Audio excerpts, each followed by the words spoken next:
My name is Lachlan Gazelli and you're listening to Leave It to the Experts.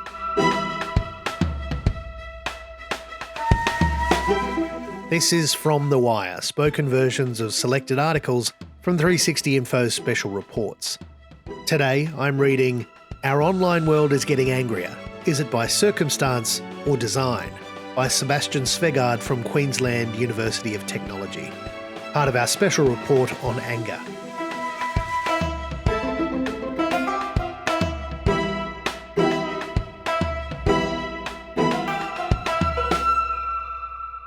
Our world appears to be angrier. We seem to disagree more with each other, especially online. When Facebook had its own whistleblower in 2021, one of the things she said was that publishers are saying, oh, if I do more angry, polarising, divisive content, I get more money. Facebook has set up a system of incentives that is pulling people apart. The Cambridge Analytica scandal showed how social media manipulation worked for political ends almost 10 years ago. And while social media firms have changed since then and are more aware of the worry of manipulation, we, the users, still experience the world as an angrier, more polarised place. It continues to X, formerly Twitter, making money from advertising next to tweets that media analysis firm Svegaard claimed was from users advancing false or egregiously misleading claims about the Israel-Palestinian conflict. There has been much theorising that so-called filter bubbles were the cause of our polarisation. The theory went that the algorithms running our media feeds were serving us only content we agreed with. This has been shown to be wrong. Some now believe that it is our constant exposure to things we fundamentally disagree with that is making us disagree even more. If we look at history, this time of anger and polarisation is likely not unique. Surely in times of great upheaval, extreme anger and polarisation also happened. For example, during the French Revolution.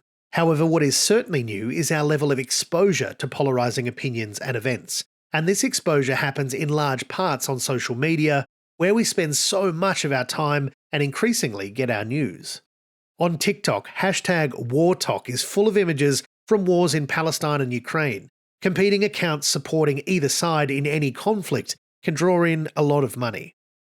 There is, in other words, money in emotions, because emotions mean engagement, which means clicks, and clicks mean advertising revenue, and the potential for direct donations as well for some content creators. But let's be frank, even successful creators make small money compared to the media companies that host and profit from their work.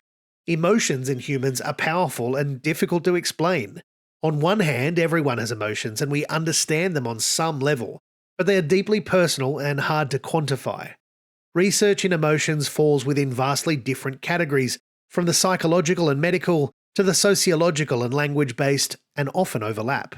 Some research, particularly from social sciences and humanities, try to understand what emotions do, how they are used to achieve specific ends, either directly or indirectly in communication.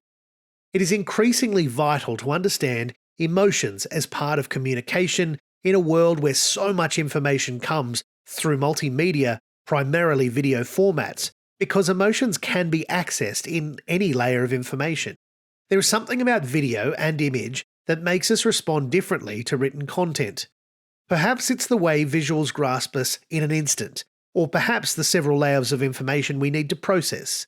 Social media prefers visuals now with the pivot to video, or as internet communicator Ryan Broderick aptly put it, we live in a video-first internet now. To fully understand video content, it's necessary to think about the visuals and the words and the audio. Video, and the direct human-to-human contact it provides, is powerful. When we see someone talking to us in a video, we see their face, their eyes, their expressions. It feels as if we're close. We might build a kind of relationship with content creators we watch a lot, just as with other celebrities as we get to know them by watching them. Music in audio-visual content can also vastly change how we perceive something, and is a gateway to our emotions. The same techniques that make us root for someone in a film or feel empathy for their situation can be used in any kind of audiovisual content, everything from your neighbour's funny cat video to political candidates arguing for why you should vote for them. One thing emotions can be used for, particularly for political ends, is to create what is known as effective polarisation. Polarisation, a buzzword at the moment, describes a distancing or increasing divide between people with differing views. Effective polarization is mostly used to mean a creation of an in and out group through emotional means or a them and an us of some kind. A not directly political version of this could be supporters of opposing sports teams, who resort to not simply disparaging the performance of the opposing team, but also resorting to name-calling that dehumanises or casts them as less than. Using similar tactics in politics can be very effective too. This is, for example, when we see politicians and supporters attack their opponents on grounds of personal character or morals as an extension of their viewpoints. On our social media feeds, this may look like people focusing more on disliking people than disagreeing with ideas. A fascinating aspect of effective polarization is one which our research points to. All kinds of emotions can be used to this end. Anger is effective in driving engagement online and is therefore easily pushed to more of us as it is shared and responded to across social media. But many emotions can be used. Making us laugh with someone can make them relatable as a political candidate. Think of former UK Prime Minister Boris Johnson and his ability to play to humour, or how humour can be used against someone by making them a laughingstock. Even love can be used to polarise us. Scholar Sarah Ahmed illustrates in her work how love can be used to justify hate. Her example is that of white supremacists' use of love of nation and race to justify hating people of a different skin colour. Different political leaders do this in different ways. It largely appears to be a personality thing, but they all use emotions as one way to convince constituents. For example, Brazilian ex-President Jair Bolsonaro often used contempt for his opponent during the 2022 campaign, while then Australian Prime Minister Scott Morrison in his campaign showed a lot of satisfaction with what his government had achieved as a way to argue he should be re-elected.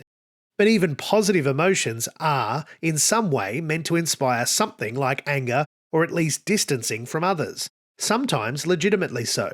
There are actions and opinions that many people find disagreeable for good reason, but sometimes also stir up emotions that are a motivator for political action. Research shows that some amount of polarisation and disagreement can be positive in democracies, that such factors engage more people in politics and voting. When we disagree, we use democratic tools to solve those arguments. However, in more extreme, destructive cases, effective polarisation can lead to people seeing those with opposing views as less than human. At this point, it becomes harder for democracy to continue to function. The best we can all do in cases where political content makes us feel something is to take a moment to reflect on why we are feeling this way. Do we really feel angry or sad or touched? Or did we get drawn in by effective communication? Is it legitimate disagreement? Or are we being manipulated?